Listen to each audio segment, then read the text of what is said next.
Ahlan wa sahlan wa marhaban bikulli jamaah. Selamat datang, selamat malam dengan muka yang berseri-seri, dengan hati yang gembira. Assalamualaikum warahmatullahi wabarakatuh.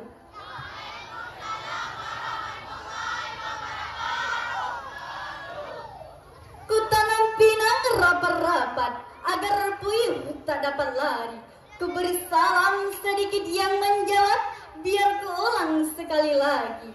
Assalamualaikum warahmatullahi ta'ala wabarakatuh.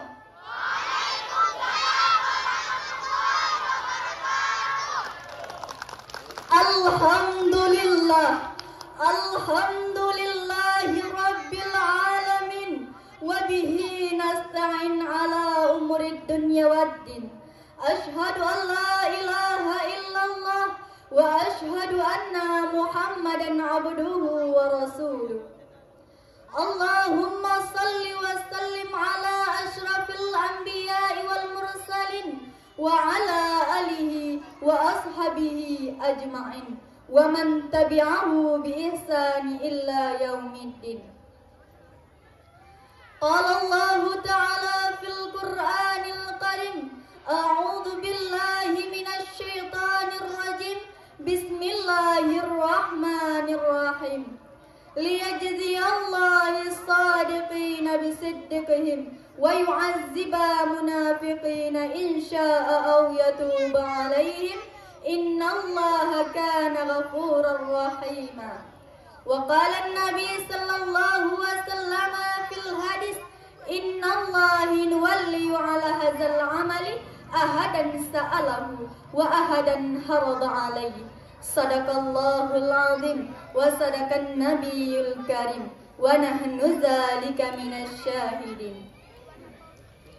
Setelah mengucapkan basmalah, hamdalah, salah dan salam, kata-kata ta'zim wal ikraman yang sangat mulia kepada walidi ma'a keluarga tercinta, dan kepada Dewan Hakim yang arif dan bijaksana.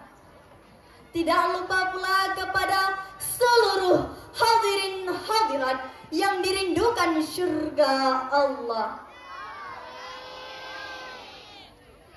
Jalan-jalan ke kota Maluku, pulangnya membawa sebungkus soto. Saya berdiri di panggung ini untuk membawa sebuah pidato yang berjudul mewujudkan generasi masa depan. Happy brother and sister, terpampang di hadapan kita antara harapan dan tantangan. Harapannya kita menyaksikan kebangkitan Islam sedang berjalan.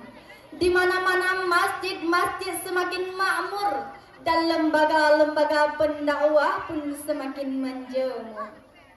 Namun, tantangan yang sedang kita hadapi sekarang adalah masuknya budaya-budaya barat ke dalam kehidupan Islam, terutama melalui televisi, internet, komputer, media sosial, dan lain sebagainya.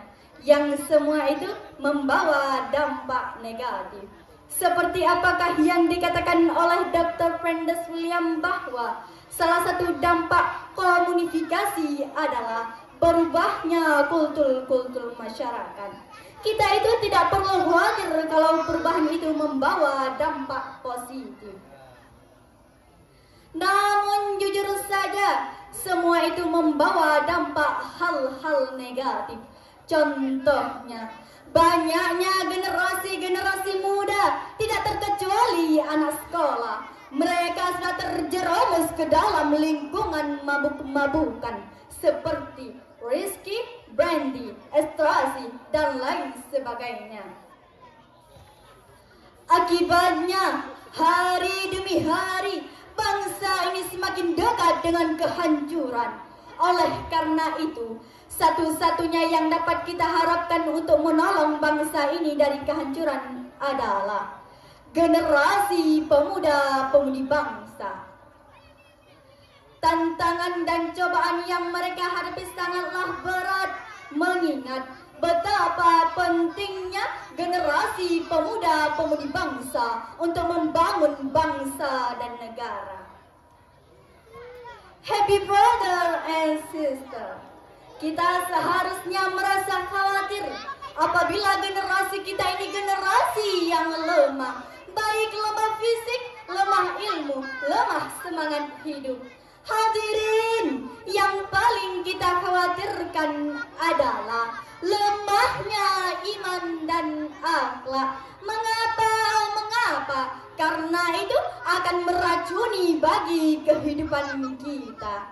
Jika itu terjadi, maka itu banyaknya menjadi pelapor-pelapor pembangunan. Namun sebaliknya menjadi virus menghambat, penghancur pembangunan. Na'udzubillahi min dzalik, summa na'udzubillah. Sejarah pernah mengajarkan kita bahwa kita harus memiliki semangat yang tinggi dan berkualitas. Hadirin hadirat yang dirindukan surga Allah. Ada dua orang pemuda datang kepada Rasulullah. Mereka meminta kepada Rasulullah, "Wahai Rasul, jadikanlah kami ini seorang pemimpin." Rasulullah sallallahu alaihi wasallam bersabda, "Bismillahirrahmanirrahim. Innallahi nuwalli ala hadzal amali ahadan sa'alahu wa ahadan haraza alaihi." Artinya, demi Allah, sesungguhnya kami ini tidak akan memberi akan pemimpin atau jabatan terhadap orang-orang yang meminta, dan tidak pula terhadap orang-orang yang rakus tidak akan kami berikan akan pemimpin atau jabatan. Dari hadis di atas dapat kita pahami bahwa jika kita itu ingin menjadi seorang pemimpin, bukan dengan cara meminta, tetapi harus berusaha yang tinggi. Oleh karenanya, agar negeri Indonesia menjadi aman, tentram, makmur, serta mewujudkan masyarakat yang agamis, masyarakat yang berpegang teguh atas 5 prinsip dan mampu melaksanakan perintah Tuhannya dan memperdalam ilmu pengetahuannya, maka kita harus mewujudkan dan melaksanakan 3 sikap berikut ini. Yang pertama, disiplin. Disiplin merupakan salah satu generasi yang unggul dan berkualitas. Kedisiplinan ini harus memiliki kedisiplinan yang tinggi, rajin bekerja, gemar beramal. Semua itu akan mengasangkan masa depan yang indah dan cerah. Namun sebaliknya, jika kita itu orang yang tidak memiliki kedisiplinan yang tinggi, maka tunggu saja masa depan kita akan suram dan mengenaskan. Sebab apa? Sebab orang-orang pemalas itu tidak akan merasakan betapa manisnya madu, tetapi akan tenggelam dalam pahitnya empedu. Tiada bahagia tanpa lembah derita, tiada kemenangan tanpa perjuangan. Kemalasan di masa muda adalah kehancuran di masa tua. Yang kedua, jujur. Jujur itu merupakan salah satu dampak generasi yang unggul. Kejujuran itu tidak mesti harus jujur kepada orang-orang yang lain, terutama harus jujur kepada diri kita sendiri. Sebagaimana firman Allah dalam Al-Quran, surah Al-Ahqaf ayat 24 yang berbunyi, Bismillahirrahmanirrahim. liyajziyallahi shadiqina bisiddiqihim wa yu'azziba munafiqina insya'a aw yatuba alaihim innallaha kana ghafurar rahima. Artinya, agar Allah membalas kepada orang-orang yang benar jika ada kebenarannya, dan mengazab kepada orang-orang munafik itu kehendaknya. Jika ada orang yang ingin bertaubat kepada Allah, maka Allah akan mengampuninya. Allah Maha Pengampun, Allah Maha Penyayang. Yang ketiga, ULED. ULED merupakan salah satu dampak generasi yang unggul dan berkualitas. ULED tidak mudah berputus asa. Selalu ULED sesuai skill dan profesinya. Mereka selalu bersungguh-sungguh sampai akhirnya membawa dedikasi yang tinggi dan berkualitas. Sebagaimana firman Allah dalam Al-Quran surah Yusuf ayat 87. Bismillahirrahmanirrahim. Wala tay'asu min rawhillahi innahu yai'asu min rawhillahi illa qaumul kafirun. Artinya, janganlah kamu itu mudah berputus asa atas rahmat Allah. Sesungguhnya yang berputus asa atas rahmat Allah hanya kepada orang-orang yang kafir. Hadirin hadirat yang dirindukan surga Allah. Dari ayat di atas bahwa kita itu janganlah mudah berputus asa atas rahmat Allah. Sesungguhnya yang berputus asa atas rahmat Allah hanya kepada orang-orang yang kafir. Hadirin, janganlah kalian itu mudah berputus asa atas rahmat Allah dalam berbagai aspek kehidupan. Baik itu dalam bekerja, belajar, maupun meraih cita-cita. Karena berputus asa atas rahmat Allah itu hanya kepada orang-orang yang kafir.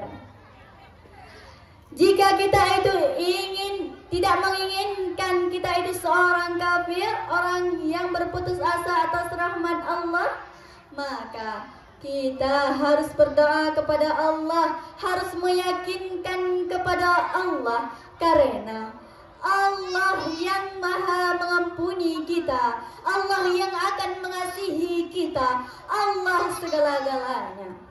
Hadirin hadirat yang dirindukan surga Allah, dari banyaknya uraian kata yang telah saya sampaikan, yang mendapat mengambil natijahnya adalah subhanu yauma rijalu ghadda. Pemuda adalah pemimpin di masa yang akan datang. Hadirin hadirat yang dirindukan surga Allah, saya ingin menghimbau kepada generasi muda, calon-calon pemimpin bangsa. Mari kita sing-singkan tangan, langkahkan kaki kanan untuk menatap masa depan yang cemerlang. Kembangkan 5 potensi agar kalian mampu melanjut sumber daya yang unggul dan berkualitas. Olahraga agar iman melekat, olah rasio agar ilmu meningkat, olahraga agar badan sehat, olah usaha agar ekonomi meningkat, olah kinerja agar produktivitas berlipat. Jika 5 potensi itu melekat pada generasi muda, kami yakin kalian akan mampu melanjut tongkat estafet pembangunan di masa yang akan datang. Hadirin hadirat yang dirindukan surga Allah, Marilah kita kembangkan 5 potensi itu dan melaksanakan 3 sikap itu. 3 sikap yang di atas tadi, yang pertama disiplin, kedua kejujuran, ketiga ulet. Dan 5 potensi itu yang telah saya sebutkan tadi. Akhirul kalam yang telah saya sampaikan, akhirul kalam, wabillahi taufiq wal hidayah. Assalamualaikum warahmatullahi taala wabarakatuh.